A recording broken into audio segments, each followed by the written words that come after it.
Okay, so I took the plunge and cleaned it today. This is the day after the last part of the video you just saw. I've given it a bit of a wash down. Now I've basically got to tear it all apart. I tried to keep everything as dry, the coil as dry as possible, but I'm going to have to bake that. A little bit of a splash. Got it. The control box didn't really get much. I was mainly washing the grease and grime away from the base. Same with the dynamo. I didn't get water directly in there, although there's a little bit. Being low voltage, it's not really an issue, and it should dry out before I even get a chance to start it. With no spark and no... well, the head gasket's really interesting. It's pretty degraded, and it's an old asbestos one. So, not too sure. Tons of brushes on it though. They're all the way up the top. Oh, actually no, that's a keeper plate. That's not the back of the brush. Don't know how much brush it's got left on it. Seen a bit of use. There's a bit of wear on the commutator. Anyway, I'm going to try and separate this generator end. Just take all of this off as one piece. Take these 4 bolts out and just take the whole field assembly off, leaving the armature on the shaft. That's a relief. There's a diagram for it. This one looks a little bit different. It actually refers to 12 volts, but the box doesn't match the colour of the unit, so I'm thinking this box is off a... they might have had an issue or a burnout in another unit, so they've taken a box off a 12 volt variant and used that. So capacitors, all the condensers down here and one inside the box. Yeah, choke, push button, and it shows you there you got positive, press to start. There's cut out cranking series field, shunt field, and field rheostat, so it's clearly just a standard shunt wound generator, sort of like the Westinghouse that I have, the big one. Yeah, it's just basically a very small version of the Westinghouse. It could actually yield some good information, although I need a big field rheostat for the Westinghouse.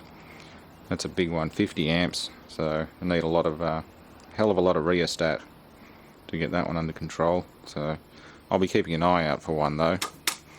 I don't know what it is in wattage, but it's a fairly big, I think it's several kilowatt rheostat. Yeah, it's coming apart quite easily. I'm going to redo the wiring. All of these are grounds to the chassis. Yeah, it's just a matter of following the diagram really. Without a diagram I'd probably get confused and lost, but with one it's not going to be too hard to rewire this and tidy it up, assuming I get the engine running alright. That's sort of the aim of the game tonight, is to find out if it's actually that salvageable, find out what the rings are like. Now look at that cute little armature. It's not very big at all, just a big alternator really. That's really nice. I'm going to have to, I've left this locked on the shaft. I did try tugging on it, but it'll be a tapered fit, and I don't really want to aggravate anything. My main goal is to just tip the engine upside down after releasing the bottom of the crankcase. I'm hoping there's bolts underneath. Otherwise, I might have a bit of a problem. How is that held on there? No, it looks like there's just 2 bolts.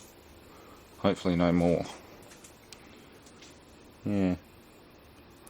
I just want to split the crankcase and get any sludge out of the bottom and remove the conrod big end and pop that piston out. It'll also give me a chance to look at the cam and all that sort of stuff. I want to get the coil off and start drying that out. Yeah, it should be alright.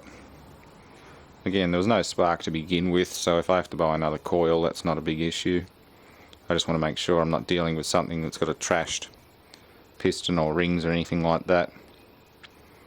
If the rings are completely cemented into the piston, well, the only way to get them out is destructively, and that means having to buy new ones, so then this project might become someone else's problem if that's the case. I'll just put it back together again as a display unit, or flog it off. Either way, we'll see how it goes. Okay, well that was easy. 2 bolts and it comes straight off. It's a neat little oil pump setup too. It's not just a slinger. It's got a little pump.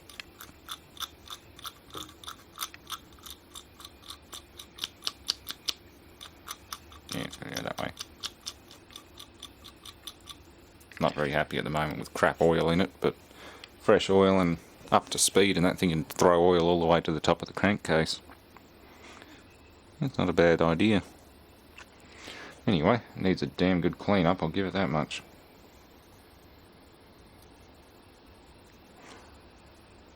Old gaskets. Yeah. Needs clean, drain the old oil out, de-sludge it, degrease even more. Yeah, we can do that. That'll be tomorrow's task, clean all this up, put that aside.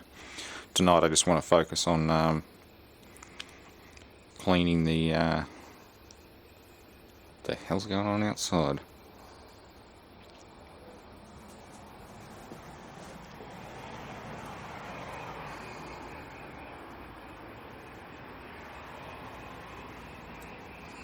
Sounds like a damn predator. I don't know what it is, but it's weird. So either someone's playing with something mechanical or it's predator after me. Anyway, yeah, let's have a look at the bottom end of that. That can wait. I'll just tip it upside down over the oil drain pan and worry about it later. It really does sound like predators out there. Good God. Okay, well, the final verdict on this one is a bit uncertain. The piston second ring, or what I think is second ring, was completely rusted in and would not come out. I mean, in my experience, even soaking them for a month or two just doesn't free them up. This one is completely baked in with carbon. This one here is okay, and this oil control ring's okay. I don't know what's supposed to be in the top there. That was missing and half full of carbon. Either it's another ring groove, or it's like a gas check ring or something like that, because it's a lot thinner than the compression rings here. I'm thinking it's just a smaller compression ring which was never reinstalled. The most interesting bit is actually the bearing cap. It's been ground and modified. It looks like it's been welded back together again actually.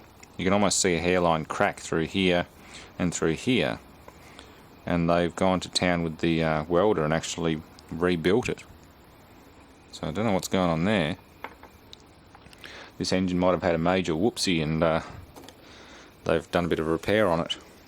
So it could still work again. I'm going to have a look on eBay and other areas and see if I can find a set of rings for it. Shouldn't be too hard. The other question I've got is about the ignition. I've got to find out if that's even going to work. If I have to buy a coil and points and everything for it, then yeah, I don't know. I don't have time for a project like this at the moment, so it might just end up going back together as a display piece for the time being. Not that I don't have enough of them. Oh, well, fun things we get ourselves into. I've got bigger things to focus on at the moment, so I'll have a search this afternoon and we'll leave it at that for now. Thanks for watching.